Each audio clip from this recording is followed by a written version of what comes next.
नमस्कार साथियों। उम्मीद है आप सब अच्छे होंगे। तो शुरुआत करते हैं आज के पार्ट की, जिसमें हम पढ़ेंगे पर्यावरण अध्ययन के बारे में। पढ़ेंगे 10 बहुत इंपॉर्टेंट क्वेश्चंस जो आपको मदद करेंगे 31 जनवरी 2021 को आने वाले आपके सीटेट के एग्जाम में। तो पहला क्वेश्चन है, पर्यावरण अध्ययन की अपनी कक्षा में समूह क्रियाकलाप का निर्माण करते हुए आप निम्नलिखित विचारों में से किसका ध्यान रखेंगे? ए, बच्चों की रुचियों का ध्यान हो। बी, लड़कों और लड़कियों को समान रूप से रुचिकर लगे।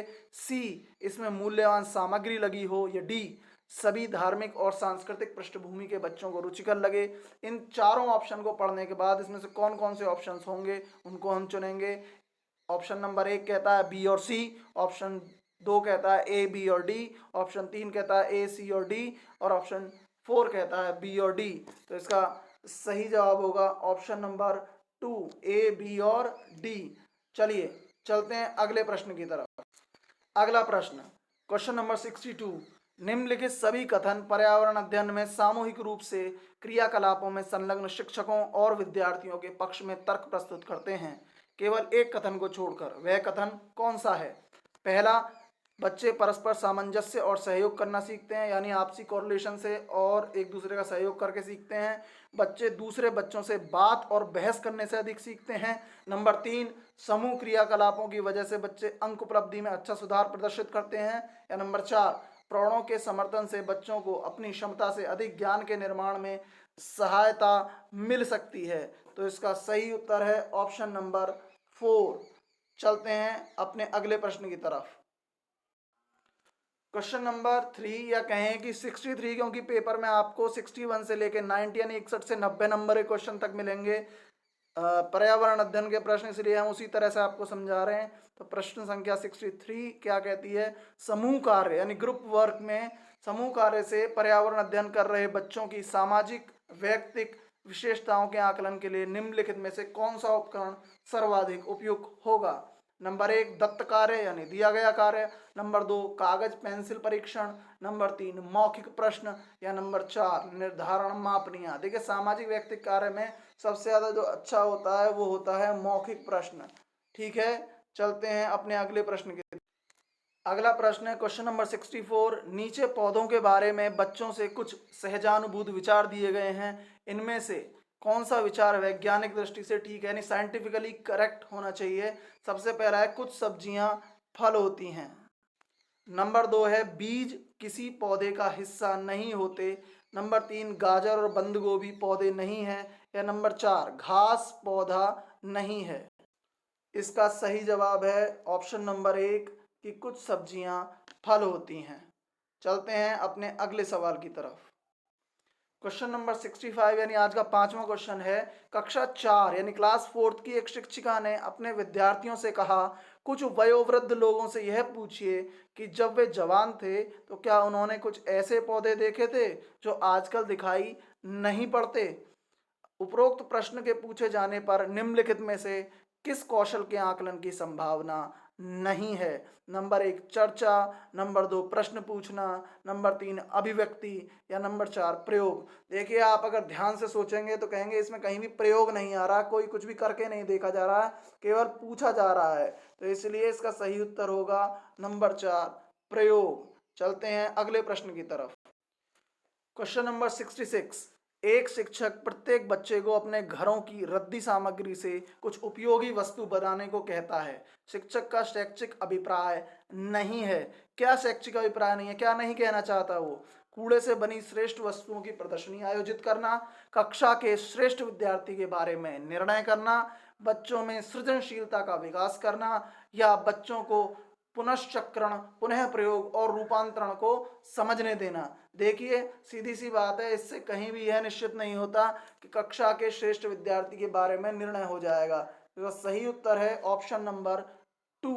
अगला क्वेश्चन आपके सामने, क्वेश्चन नंबर 67। निम्नलिखित प्रश्नों को पढ़िए। ए, मैंने क्रियाकलाप की योजना कितनी अच्छी बनाई। बी, मैंने योजना का अनुसरण कितना अच्छा किया। सी, मेरी शक्तियां क्या थीं। या डी, मुझे सचमुच कठिन क्या लगा। ऊपर दिए गए चारों प्रकार के प्रश्नों के उत्तरों से होगा। नंबर 1, बच्चों और शिक्षकों दोनों का स्वयं आकलन हो जाएगा।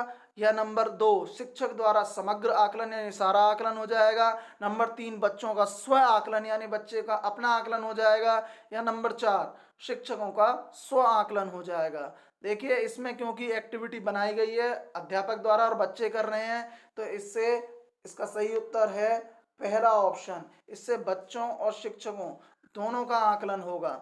चलते हैं अपने अगले सवाल की तरफ।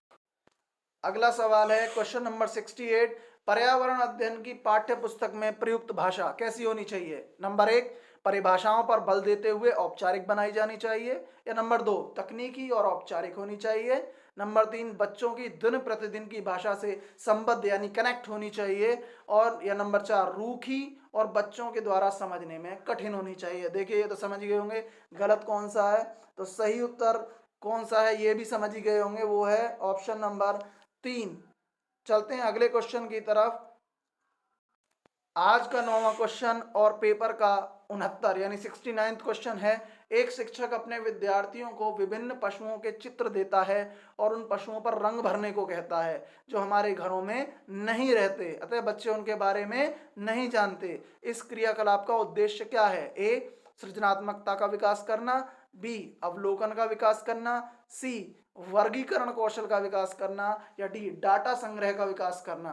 तो इसके इनमें से कौन कौन से ऑप्शन सही होंगे? नंबर 1 बी, सी और डी, नंबर 2 ए, सी और डी, नंबर 3 ए, बी और सी, या नंबर 4 ए, सी और डी। तो इसका सही उत्तर है ऑप्शन नंबर 3 ए, बी और सी। चलते हैं अपने आज के आखिरी क्वेश्चन और पेपर के 70वें क्वेश्चन की तरफ। आज का आखिरी 10वां क्वेश्चन और पेपर का 70वां क्वेश्चन है, पर्यावरण अध्ययन के पाठ्यक्रम जिसे 6 उप विषयों के चतुर्दिक निर्माण किया गया है में पौधे और पशु को जानबूझकर परिवार और मित्र उप विषय के अंतर्गत सम्मिलित किया गया है। इसके लिए निम्नलिखित में से एक कारण को छोड़कर शेष सभी कारण हो सकते हैं। वह एक कारण कौन सा है? नंबर 1 विद्यार्थियों को विज्ञान के दृष्टिकोण से पौधों और पशुओं को समझने में सक्षम बनाना, नंबर 2 सामाजिक और सांस्कृतिक संदर्भ में पौधों और पशुओं के स्थान निर्धारित करने में विद्यार्थियों को सहायता करना, नंबर 3 इस बात को उभारना कि किस प्रकार मनुष्य एक दूसरे से घनिष्ठ संबंधों को साझा करते हैं, या नंबर 4 इस बात को उभारना कि किस प्रकार कुछ समुदायों के जीवन और आजीविकाएं विशेष पशुओं और पौधों से घनिष्ठ रूप से जुड़े रहते हैं।